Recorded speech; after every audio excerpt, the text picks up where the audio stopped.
59장. 제사자들이여 서가서 어둠을 물리치고 주의 진리 모르는 백성에게 복음의 빛 비추라. 빛의 사자들이여 복음의 빛 비추라. 새로운 밤 밝게 비춰라. 빛의 사자들이여. 하나님 말씀 여호수아서 1장입니다. 여호수아서 1장 1절에서 4절까지 말씀 교독합니다. 1절 말씀 제가 먼저 받들어 봉독드립니다. 여호와의 종 모세가 죽은 후에 여호와께서 모세의 시종 눈의 아들 여호수아에게 일러 가라사대. 내 종 모세가 죽었으니 이제는 이 모든 백성으로 더불어 일어나 이 여단을 건너 내가 그들 곧 이스라엘 자손에게 주는 땅으로 가라.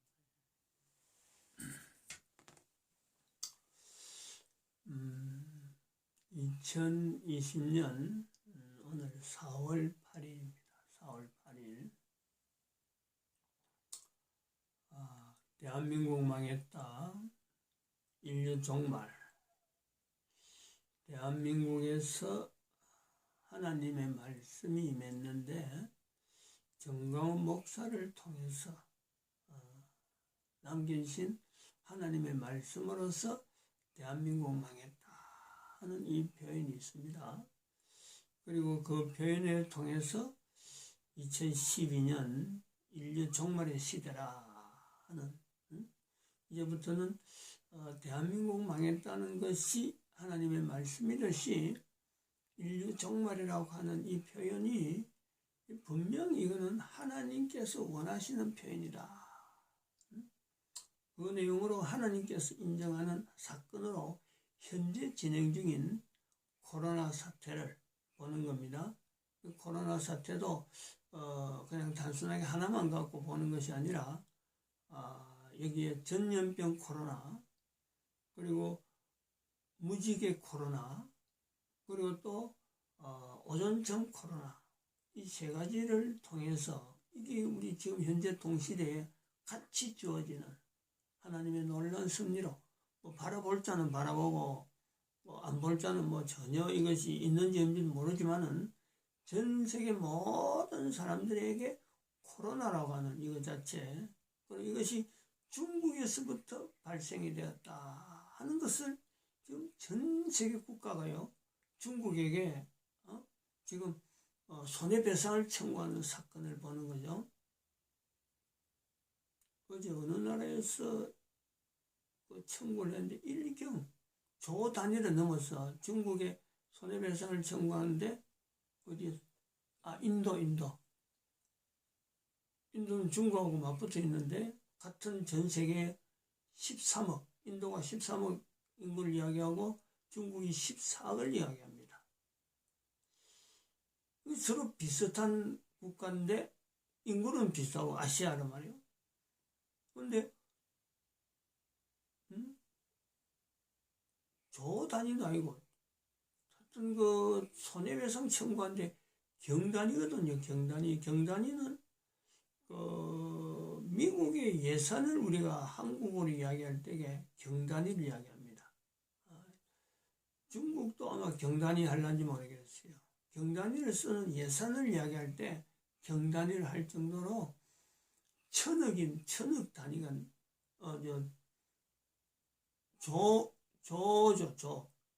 천조 1조가 아니고 천억 단위가 억 단위에서 천 단위 넘어가는 천억 단위에서 넘어가면 1조가 조 단위가 나오는데 그 천조 단위를 넘어서 경단위란 말이에요. 경단위. 그걸 갖고 손해배상을 청구하는 거죠. 인도니까 가능한 경단위에 대한 이 단위가 나올 정도로, 그거는 인구가 워낙 많으니까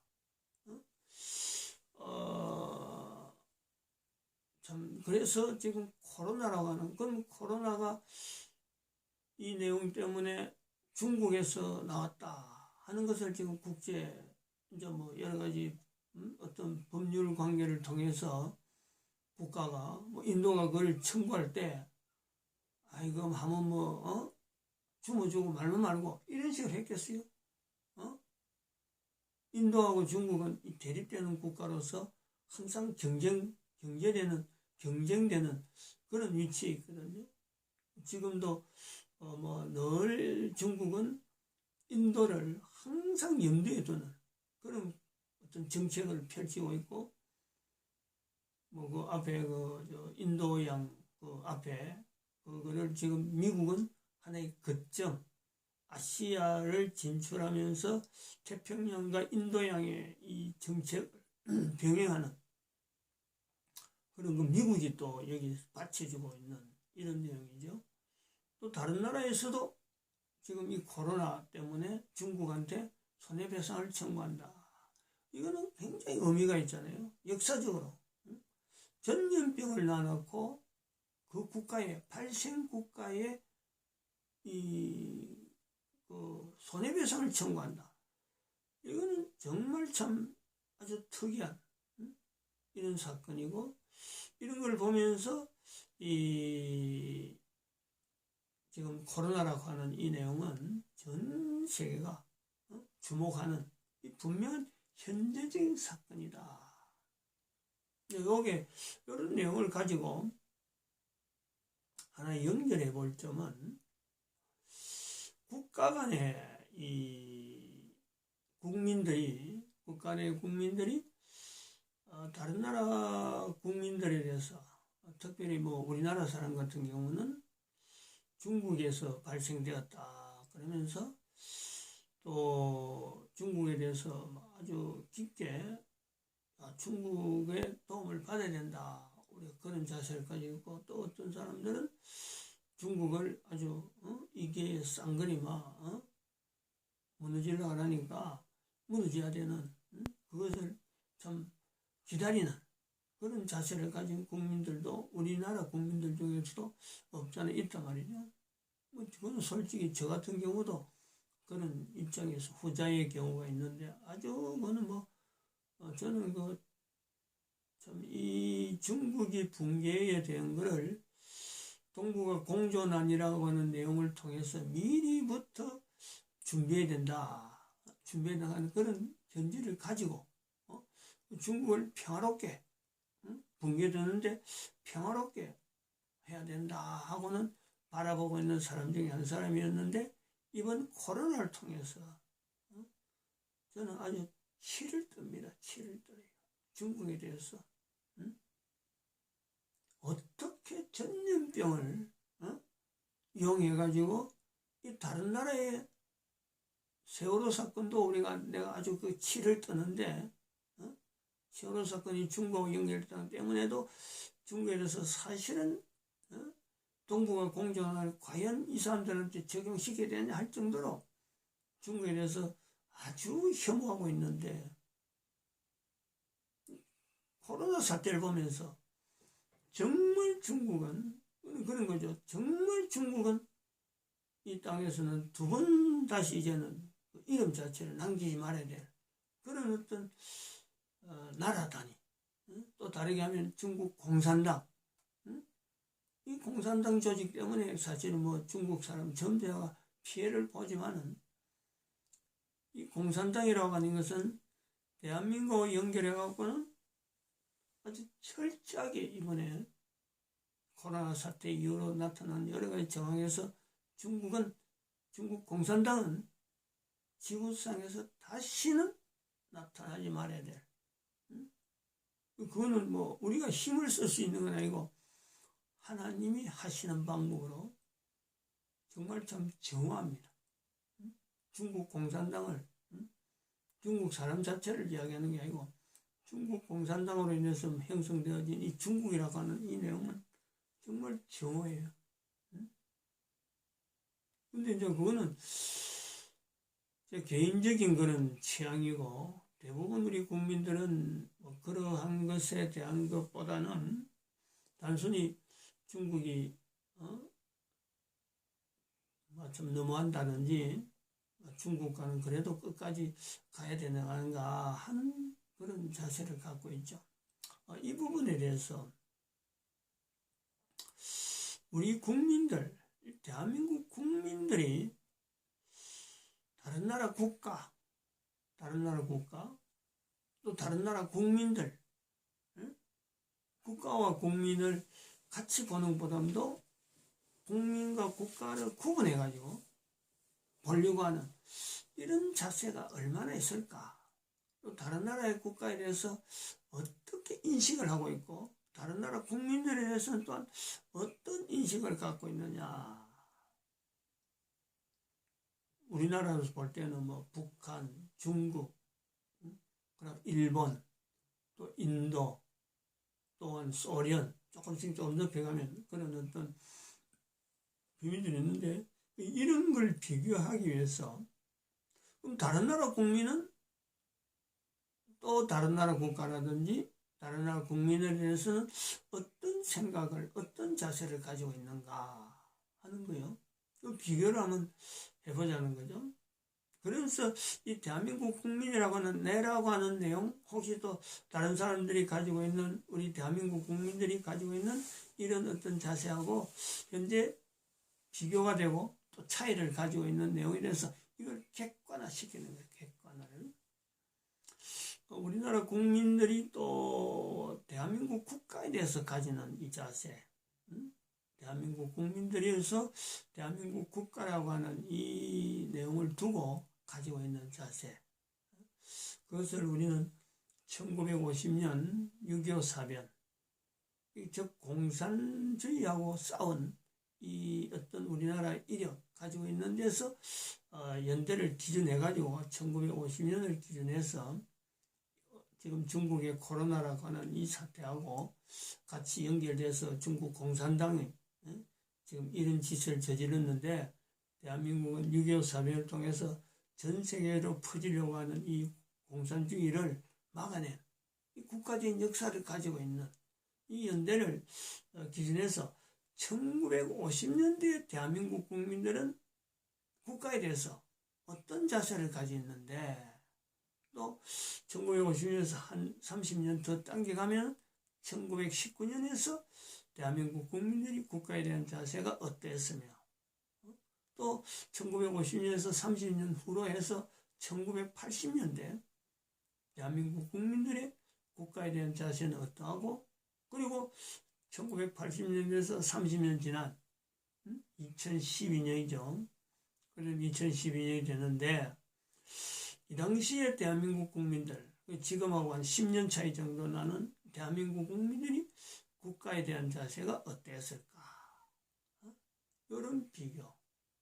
다시 말하면 대한민국 국민들이 다른 나라 국가나 다른 나라 국민들에 대한 가지는 자세를 미국이라고 하는 상대적으로 미국이라고 하는 나라의 국민들이 객관화되어지는 내용으로 비추는 거라고 우리가 비교해 보면은 우리는 참 지금 이 코로나를 대하는 자세하고 앞으로 대한민국 국가가 대한민국 국민들이 어떻게 변화될 것인데 또한 대한민국이 망했다고 하는 이 표현 앞에 그럼 대한민국 망했는데 내가 가지고 있는 국가라고 하는 이 개념하고는 내가 어떻게 이것을 발전적으로 나갈 거냐 아니면 부정적으로 나갈 거냐 이런 거하고요 분명히 연관성이 있죠.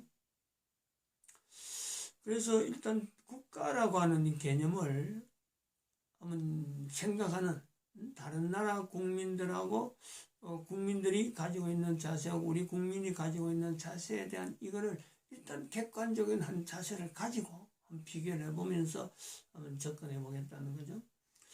미국 사람들이 우리가 말하는 것은 경찰국가라고 하잖아요. 미국은 경찰국가.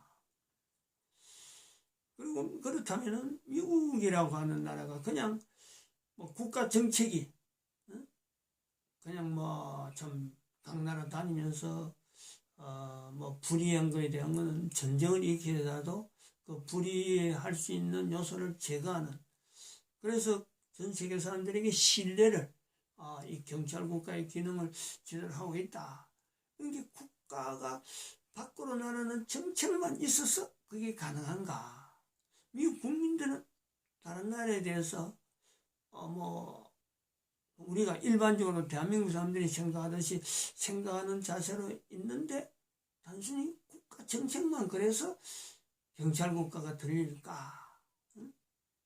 이런 비교죠. 그러면은 경찰 국가라고는 호칭을 듣는데 국가가 그런 국가 호칭을 듣는데 국민들은 아무런 기여를 하지 않느냐, 또 아무런 준비를 하지 않는데 나라가 경찰 국가라는 이 호칭을 듣게 될까? 그게 가능할까는 가능할까? 그거는 뭐 누구든지 그거는 불가능하다고 생각합니다.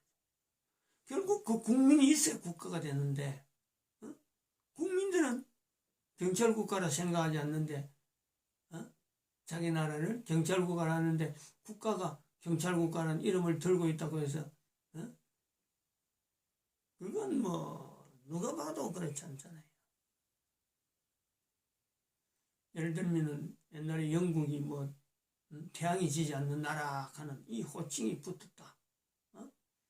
영국 국민들은 모르는데 영국 국민은 아무도 그렇게 생각하지 않는데 세계 사람들이 그런 말을 했을까? 그건 아니잖아요. 우리나라 사람들로 하여금 다른 나라 사람들이 우리나라의 그 한강의 기적 이렇게 말할 때 우리가 다 듣잖아요. 다 들었단 말이에요. 다 똑같은 한강의 기적에 대해서 다른 나라 사람들이 그래 말하는구나. 역시 우리는 그럴 만한 어떤 역사적인 그럼 또 경제적인 여러 가지 사회가 과거와 분명히 구분되는 이런 걸 분명히 가지고 있다. 국민들 대부분이 그걸요 다 인지를 하잖아요. 대부분이. 이런 내용에서 다른 나라 국가를 경찰 국가를 할 때는 그 국민들은 분명히 다른 나라에 대한 이 자세가 우리하고 다르다는 거예요. 즉 경찰 국가라고 불릴 정도로 국민들이 어릴 때부터 교육이나 여러 가지 사회 환경으로 가지고요 전 세계 모든 국가에 대해서 자기들이 관계해야 될 자기들하고 관계가 되는 그 나라에 일어난 사건, 그 나라에 있는 역사와 자기 현재의 지금 현재 그 국가의 미국이라고 하는 환경 속에서 이걸 같이 생각을 하는 거예요. 연결한다는 거죠. 다른 나라의 국가의 역사를 전혀 자기에 사는데 뭐 관계없는 듯이 하지 않는다는 거예요. 이걸 알아보려고 해외여행이나 또 여러 가지 연구하는 이런 역사 연구라든지 여러 가지 흔적을요 그 나라 국민들은 어릴 때부터 가지고 있다는 거예요. 그렇지 않으면은 한번 생각을 해보는 거예요. 그렇지 않으면 자기 나라가 자기 국민들이 이제 나이가 들어가 자라가지고 국가를 통솔 하는데 그런 국가의 뭐 정치에 참여한다든지 경제를 운영하는데 관계되는 사람이 자기에게 분명히 주어질 건데 자기가 준비하고 자기가 바라봤던 어떤 국가, 특별한 국가에 대해서 자기가 전문적인 상식이 없으면은 그 국가와 전혀 영향을 미치지 못하는 하나의 그 국민들, 미국이라는 사회 속에서 도태가 되는 거예요. 참여를 못하고 세월이 가면 갈수록 추락이 된단 말이에요. 그래서 그 국민들이 다른 나라의 역사에 대해서요. 대한민국이라고 하면 얘를 대한민국 국민들이 알고 있는 역사보다는 미국 사람이 대한민국에 대해서 관심을 가진 미국 사람이 대한민국 역사를 바라보는 것이 훨씬 더 양이 많다는 거예요. 우리보다 더 구체적으로 이 사람들은 연구하고 그런 세미나 참석하고 그런 걸 자기 어떤 나중에 정치를 할 때 안 그러면 사회에 여러 영향을 미칠 때 활용을 하려고 자기 자료를 만드는 게 자기 자료 파일을 만든단 말이에요. 그게 미국 사회가 그런 것이 있으니까 경찰 국가라고 하는 이 어떤 요소가 유지가 되는 거예요. 요 내용을 한번 비춰보면은, 대한민국 국민들이 대한민국 역사에 대해서 얼마나 아느냐, 그리고 대한민국 국민들이 대한민국 국가 역사에 대해서 얼마나 알므로 대한민국 망했다고 하는 이 표현 앞에 자기가 알고 있는 역사와 더불어서 대한민국에서 일어난 이 사건과 더불어서 대한민국 망했다는 이 내용을 연결하는 사람은 과연 몇 명이나 있겠느냐.